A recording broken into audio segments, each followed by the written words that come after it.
Salve rapaziada, bem-vindos a mais um vídeo do Facan de MacB, dessa vez sobre eixos principais, ok? Se der tempo balanceamento, mas eu imagino que esse vídeo vai ser sobre eixos principais, ok? Enfim, o que são eixos principais? Acho que é uma boa dar uma introduzida nisso, né? Eixos principais, eu imagino que provavelmente o professor de vocês vai abordar, mas muito provavelmente não vai cair muito exercício sobre isso, ok? A importância disso aqui é muito mais teórica do que prática. Pelo menos para vocês, né? De um ponto de vista de engenharia é bem importante, só que do ponto de vista das provas que vocês vão fazer não vai ser lá essas coisas, ok? Então, vocês dificilmente vão usar um exercício, a menos que o exercício seja teórico e esteja ativamente pedindo alguma teoria sobre isso, ok? Mas sem mais delongas, vamos lá, né? Eixos principais. Então é o seguinte, vamos lembrar da forma da matriz de inércia, né? Então, ela tinha os momentos de inércia na diagonal principal, né, em relação aos eixos x, y e z. E tinha os produtos de inércia fora da diagonal principal, né, jxy, jxz, jyz. Então, xy, xz e yz. Ok? Agora, quais são os eixos x, y e z? Né? Então, dado um corpo aqui, no qual você já escolheu um polo O, né? Estão sumindo dentro do corpo, mas o polo não necessariamente tem que estar lá, tá? Então, dado um corpo onde você já tem um polo aí escolhido, quais são os eixos x, y e z? Bom, normalmente vocês não fazem essa escolha. O exercício é para vocês, né? Pelo menos em exercícios aqui na Poli, os eixos costumam ser dados. Então, geralmente ele dá uma combinação de eixos x, y e z por aí, para vocês calcularem a matriz de inércia, né? Então, via de regra, isso aqui é dado pelo enunciado. Agora, não é porque ele é dado pelo enunciado que seja um sistema especial de eixos, né? Afinal, podia muito bem pegar um eixo, sei lá, um pouquinho mais para baixo, um eixo aqui para o lado e aí um outro eixo aqui para cima, né? Eu podia ter pego um sistema de coordenadas diferente na mesma origem. Não estaria errado. A matriz de inércia ia ficar diferente? Ia. O que eu encontrar como velocidade angular, como momento angular, como momento, ia ficar diferente? Muito provavelmente. Né? Ou melhor, ia ficar diferente da forma que você escreve. Você escrever um vetor de forma diferente. Na prática, né, se você fosse calcular e descobrir para onde esse vetor aponta, você ia chegar no mesmo resultado dos dois jeitos. Né? Então, a única coisa que está mudando quando você escolhe um sistema de coordenadas diferente é a representação do vetor. Por que eu estou dizendo isso? Basicamente para dizer que não tem nenhum sistema de coordenadas assim, que deixe a sua resposta mais certa ou mais errada, sabe? Não importa qual sistema de coordenadas, é possível você chegar na resposta certa, né? Também não estou nem querendo frisar aquela questão de junto ao corpo ou separado ao corpo, né? Eu estou falando isso aqui mais para dizer que os eixos que vocês normalmente usam são arbitrários e dados pelo enunciado, né? Existem outras opções plausíveis, tá certo? E por que eu digo isso? Porque vocês podem reparar que essa matriz aqui, na verdade, é simétrica, né? Em relação à diagonal principal. Então, o termo 1, 2 aqui da matriz é igual ao termo 2, 1. O termo 3, 1 é igual ao termo 1, 3. O termo 3, 2 é igual ao termo 2, 3. Ok? Então, a matriz é simétrica. E se vocês lembram das aulas de Eugenin, bom, dificilmente lembram, né? Mas esse era um teorema que eu lembrava facilmente, né? De tanto que eu ouvi. Matrizes simétricas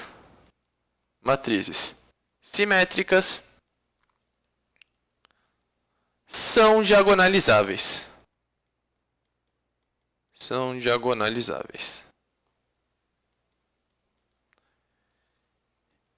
Então, o que isso significa?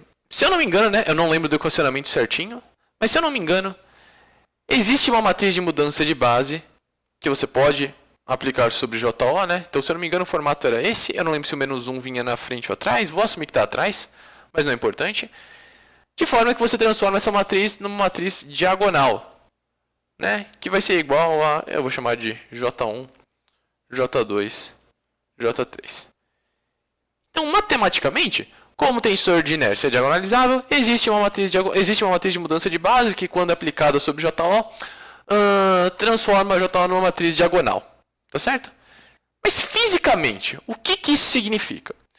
O que é uma matriz de mudança de base fisicamente? É uma matriz que conserva a origem e muda as orientações dos seus versores.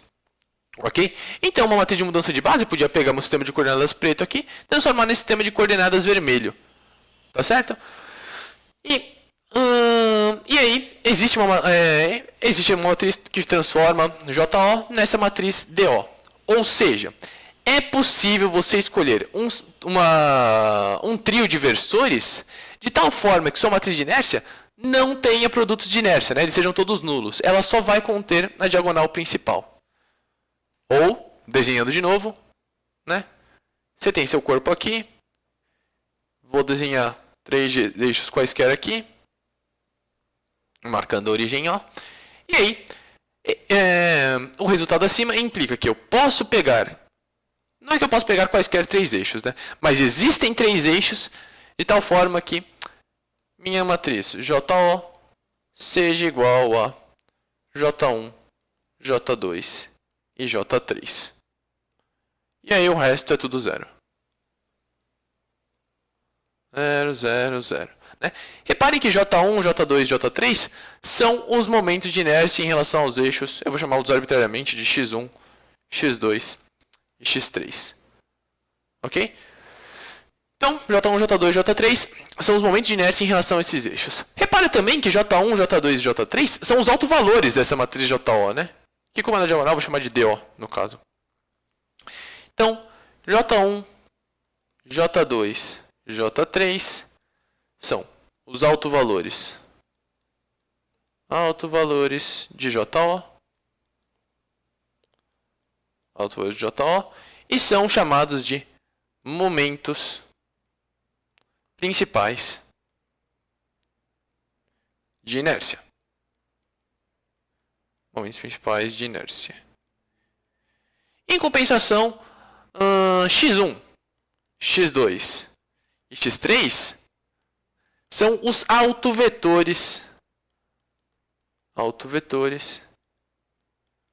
de JO. E são chamados de eixos. Opa, isso aí saiu feio. Eixos principais de inércia. Tá certo? Bom, e basicamente é isso. Como eu disse, dado um ponto O qualquer, existe um sistema de eixos ortogonais, né, então perpendiculares um ao outro, que você pode escolher de forma que sua matriz de inércia fique diagonal. Ou seja, sempre é possível escolher eixos de forma que seu produto de inércia, seus produtos de inércia sejam zero. Exemplo. Vamos pegar um disco. Vou pegar um exemplo bem tosco, na verdade. Né? Então, um disco. Tá certo? Então, vou pegar, sei lá, 2 eixos contidos aqui no plano do disco. E aí, um eixo perpendicular aqui ao disco. Né? Então, vai ser meu X1, X2 e X3. Ok? Via de regra, quando vocês forem escolher os eixos, façam eles seguirem a regra da mão direita, tá? Então, X1 vetorial X2, de preferência devia apontar na direção X3, tá? Eu geralmente escolho meus eixos de forma a seguir a regra da mão direita, porque daí quando você for fazer o produto vetorial nas contas, fica muito mais fácil, tá? Então, só recomendação mesmo. Enfim, eu só desenhei eles aqui, né? Não há prova que eles sejam principais, mas vamos calcular os produtos de inércia. JXY, ou melhor, JX1, X2 no caso, né? Que vai ser menos a integral de x1, x2 dm.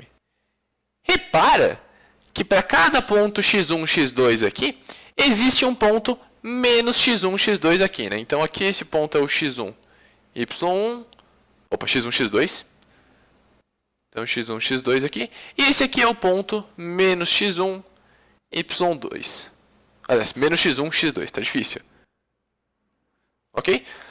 Claro que você podia ter feito essa correspondência com o ponto x1 menos x2, né? E aí teria o ponto x1 menos x2 aqui embaixo, ok? Bom, eu estou dizendo tudo isso só para mostrar que essa integral é zero, porque cada contribuição positiva de um produto x1, x2 tem uma contribuição negativa, tá bom? Notem que a equivalência que você faz, né, a relação que você faz, é de um ponto de produto positivo com um ponto de produto negativo, né? Repare que o produto de menos x1, menos x2 é negativo, aliás, é positivo. Então, a contribuição dessa não anula a contribuição dessa, tá? A contribuição do x1, x2 anula ou essa, e a do x1, menos x2 também anula uma dessas, né? Mas aí tem 4 pontos, você faz 2 pares e a contribuição total é 0. Tá certo? Enfim, o momento de inércia na direção x1, x2 é 0. né? Aliás, o produto de inércia x1, x2 é zero. Compensação no disco, x3 vale zero, né? Então, jx1, x3, que é a integral de... aliás, menos a integral de x1, x3 dm. Como x3 vale zero, isso aqui vai dar zero também. Pela mesma lógica, integral de x2, x3 vai dar zero também. Então, os três produtos de inércia são zero, meus eixos são principais. Tá certo? E assim, é uma forma de você encontrar eixos principais. Você escolhe eixos de forma a zerar os produtos de inércia. Na verdade, se você está ativamente procurando os eixos principais, esse é o caminho. Escolher eixos de forma que alguma simetria do corpo anule os produtos. Tá certo? Mas, se não for possível, um jeito que transforma isso em matemática... Aliás, o jeito padrão de você encontrar os eixos principais, né? Na verdade, é você voltar para suas aulas de Algerim e falar, olha, estou com a minha matriz de inércia aqui no começo, aí você diagonaliza a matriz, acha os autovalores, acha os autovetores, e aí você acha seus eixos. Só que isso aqui não é uma aula de Algerim, né? É uma aula de MacB. Então relaxem, vocês não vão sair diagonalizando matrizes por aí, pelo menos não pelos métodos que vocês viam antes, né, de encontrar polinômio característico e tal. Relaxem, vocês não vão sair procurando eixos principais por aí, pelo menos não pelo jeito matemático. Raramente vocês vão ter que calcular os eixos principais também por intuição, tá certo? Por que isso? Porque se o exercício pedisse para vocês saírem encontrando eixos principais, é razoavelmente possível que vocês, alunos, fossem encontrar eixos diferentes, tá? Vocês vão ver que nem sempre a escolha de eixos principais é única, tá certo? Inclusive, no caso do disco, a escolha claramente não é única, né? Qualquer eixo aqui no plano do disco é um eixo principal. x1 e x2 não são nenhum eixo, não são eixos especiais de maneira alguma, né? No sentido de que tem toda essa simetria no plano x1 e x2 que transforma qualquer eixo em um eixo equivalente ao outro, né? Então, na verdade, podia muito bem ter pego um eixo para cá, um eixo para cá. Eles nem precisavam ser ortogonais, embora aconselhe-se que eles sejam, né? Eles nem precisavam ser ortogonais, eles são principais do mesmo jeito, tá certo? Mas, enfim, se vocês tivessem liberdade para sair escolhendo os eixos por aí, muitos alunos iam chegar em representações diferentes dos mesmos vetores, e aí ia ser um inferno para o professor corrigir. Ele ia ter que ficar checando caso a caso, os gabaritos seriam quilométricos para acomodar todas as possibilidades de eixos, e aí ninguém sairia feliz. Então, o que acontece via de regra? O exercício te dá os eixos, ok? E nem sempre os eixos que eles vão te dar são os eixos principais. Né? Quem montou a questão escolhe os eixos de forma a dar uma certa dificuldade para a questão. Né? Então, de novo, dificilmente vocês vão ter que encontrar eixos principais de qualquer forma, né? A menos que a questão seja teórica e lhe seja pedido algo assim. Bom, deixei aqui o jeito para vocês calcularem por intuição, só para vocês terem uma noção de como fica, né? Mas, Luca, se a gente não vai usar o eixo principal nesses exercícios mais comuns em prova, né? Pelo menos como as provas eram presenciais, então por que você está falando de eixos principais para a gente? Porque nas próximas aulas de equações de Euler e de giroscópio, eixos principais são fundamentais. Com giroscópios, o exercício costuma te dar os eixos principais por padrão, né? Você nem se incomoda em sair calculando os eixos, ele já te dá os principais. Ok?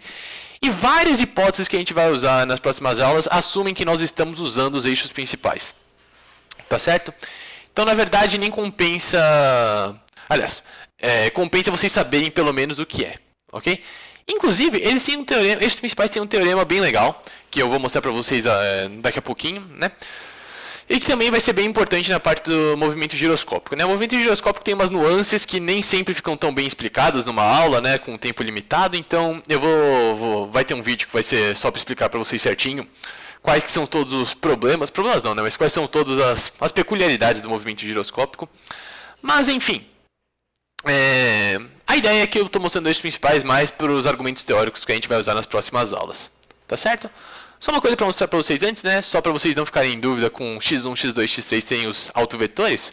Repare que assim, se eu aplico minha matriz diagonalizada, então J1, J2, J3, em um vetor que está na direção do eixo, então vou pegar o vetor 1, 0, 0, né?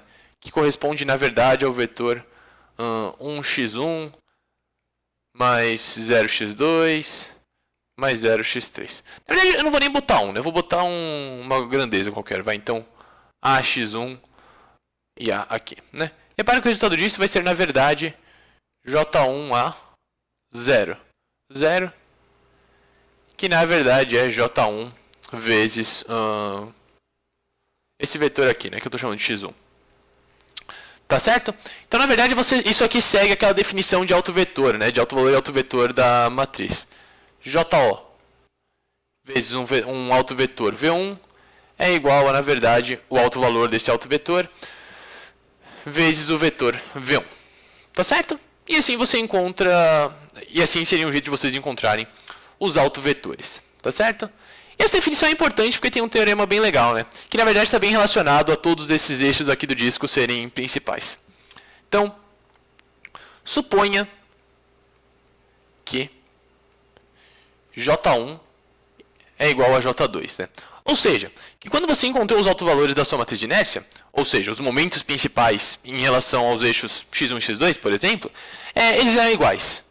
Ok? Então, qualquer vetor,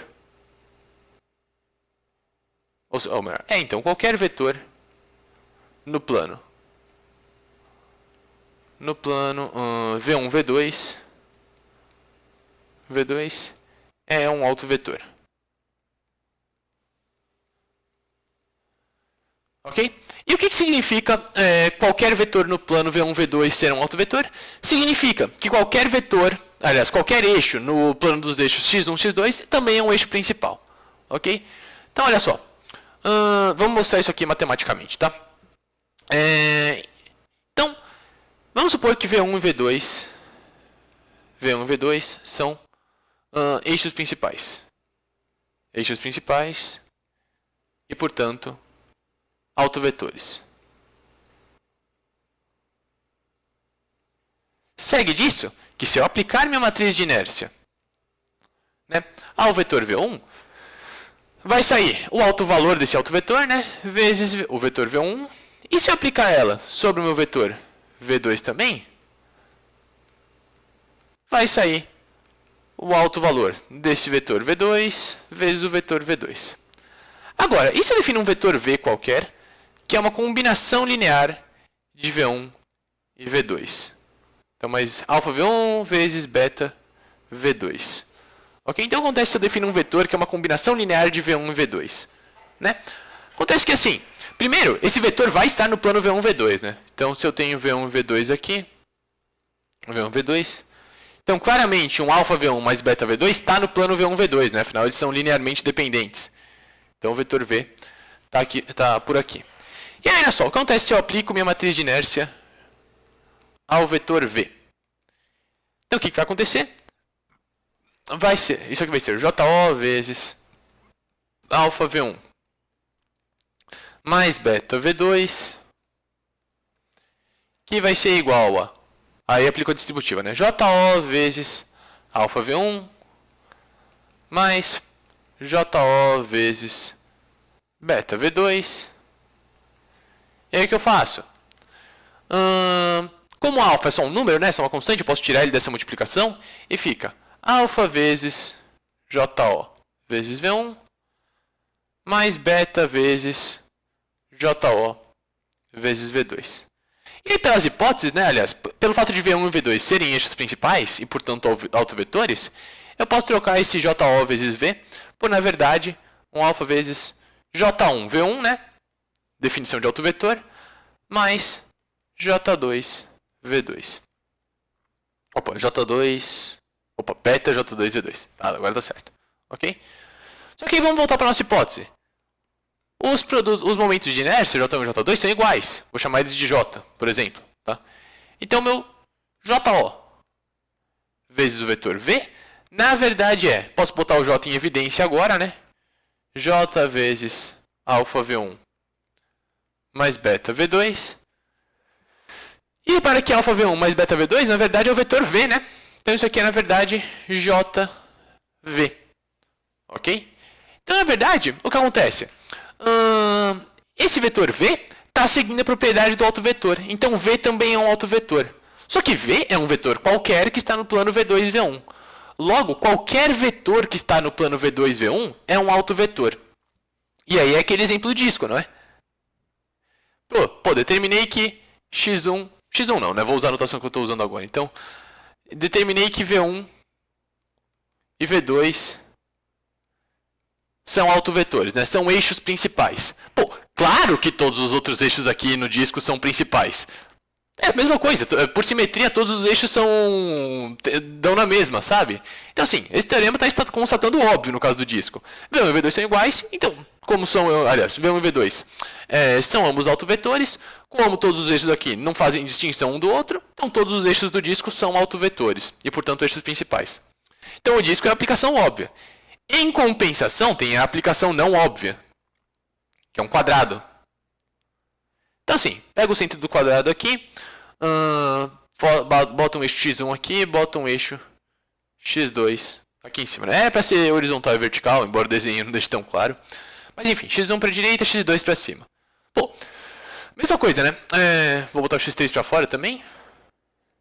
E aí, mesma coisa, o j, x1, x2, dá zero, pelo argumento de simetria, né? Se tem um ponto x1, x2 aqui, tem um menos x1, x2 aqui. Se tem um menos x1, x2 aqui, tem um mais x1, x2 aqui. Né? Ou um menos, menos, no caso, mas dá na mesma. Por essa lógica, o produto de inércia dá zero. Se vocês querem fazer a integral para ter certeza, sem problemas, embora ela vai ser chatinha. Ok? E aí, como x3 vale zero, já que o quadrado está no plano x1, x2, segue que j, x1, x3 é igual a j, x2, x3, que é igual a zero. Tá certo?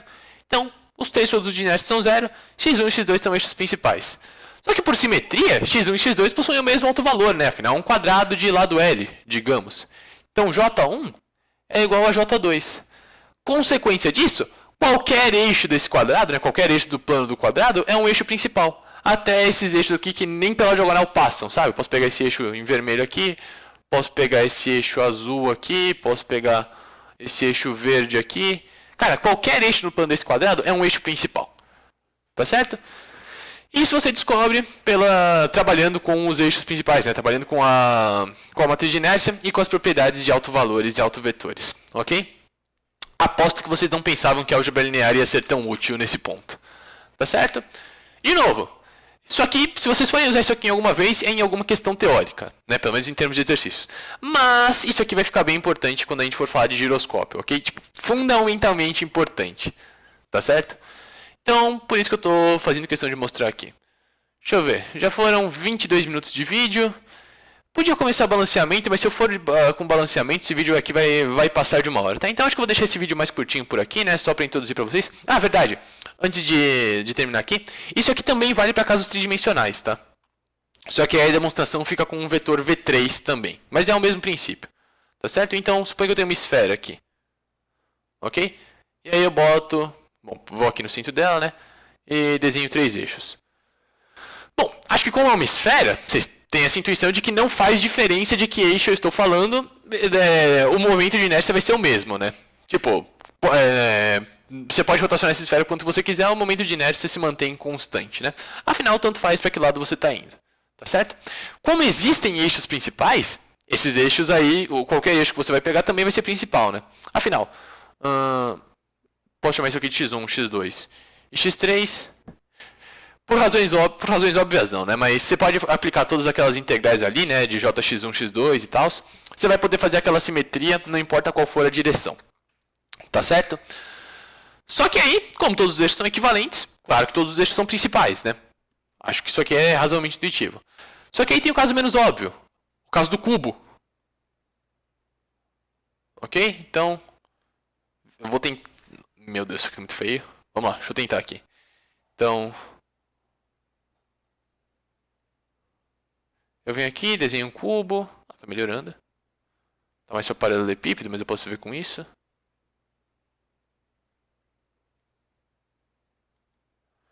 Tá bom bastante. Eu venho aqui e desenho um cubo. Aí, assim, pelo argumento de simetria, se eu desenhar eixos que partem da origem do cubo e vão em direção às faces, eles vão ser principais. Né? Você pode fazer todo o argumento de simetria com os 8 quadrantes aí do cubo e ver que os produtos de inércia vão zerar. Tá certo? E aí, como eles são principais, eles são principais e por simetria eles vão ter o mesmo produto de inércia. Aliás, o mesmo momento de inércia nas 3 direções. Então J1 vai ser igual a J2, que vai ser igual a J3. Tá certo? E o que acontece? Por consequência do teorema, qualquer eixo vai ser principal. Então eu posso pegar um eixo aqui da origem, que vai passar bem no meio de uma facezinha. Bem no meio não, né? Mas vai atravessar uma face em algum ponto qualquer. E ele vai ser principal também. Ok? Com esse mesmo produto de inércia, com esse mesmo momento de inércia. Isso pra mim é estupidamente contra-intuitivo. Você não vai pensar que esse eixo que está só atravessando o centro do cubo é principal, mas na verdade ele é. Tá certo? Então, tenham isso em mente, né? Vira e mexe sai algum exercício aí cobrando isso, né? Então, só para vocês terem essa noção, tá? Como não caiu nenhuma questão disso até agora, não vai dar para ficar fazendo muito exemplo para vocês. Mas então lembrem-se disso. Qual que é o principal para vocês lembrarem dessa aula? Então vamos lá, vou resumir aqui rapidinho. Sempre é possível encontrar eixos principais. Então sempre é possível encontrar eixos principais, tá? Vale mencionar também. Não importa qual seja a origem, dá para você encontrar eixos principais.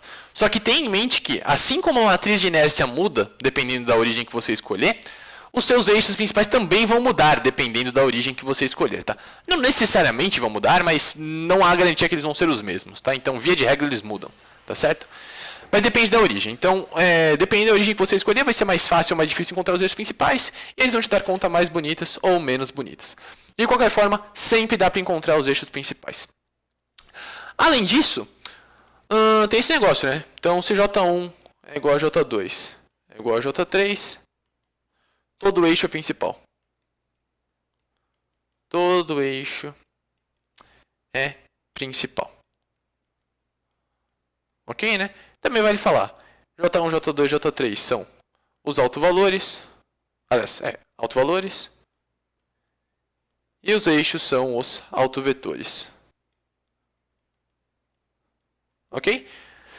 Então, bom, essa aqui vai para a lista de aulas que, bom, provavelmente não vai ser útil em prova, mas melhora o entendimento de vocês da matéria, tá? Então, acho que eu vou acabar esse vídeo por aqui. Tudo que eu devia falar tá por aí mesmo, né? Já deu meia hora. Próximo vídeo, balanceamento. Aliás, era para essa aula sobre balanceamento, mas achei que fosse mais importante detalhar os principais para vocês. Então, enfim, próximo vídeo, balanceamento, e daí a gente começa a estudar giroscópios, beleza? Balanceamento, inclusive, também está bem relacionado a eixos principais, então achei melhor falar antes. Mas, por hora é só. Até a próxima, pessoal.